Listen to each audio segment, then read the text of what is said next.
Plastic व टायरच्या गोडाऊनला भीषण आग, लाखोंचे नुकसान।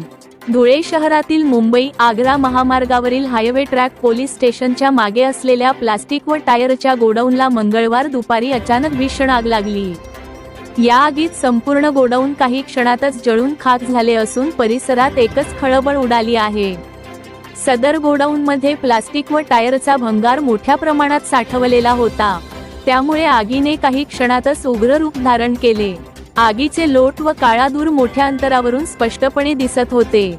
घटनेची माहिती मिळताच धुळे महानगरपालिकेच्या अग्निशामक दलाच्या गाड्या तातडीने घटनास्थळी दाखल झाल्या असून आगीवर नियंत्रण मिळवण्यासाठी युद्धपातळीवर प्रयत्न सुरू आहेत। सुदैवाने या दुर्घटनेत कोणतीही जीवितहानी झालेली नाही, मात्र गोडाऊनमधील साहित्याचे लाखो रुपयांचे नुकसान झाल्याची प्राथमिक माहिती आहे।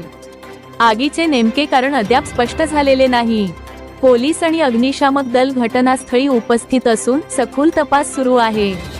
दरम्यान या घटनेमुळे परिसरात घबराट पसरली असून सुरक्षिततेच्या दृष्टीने नागरिकांनी घटनास्थळापासून सुरक्षित अंतर राखावे, असे आवाहन प्रशासनाकडून करण्यात आले आहे। बोला। मेरा नाम इस्लाम भाई है। मेरा टायर का गोडाउन था,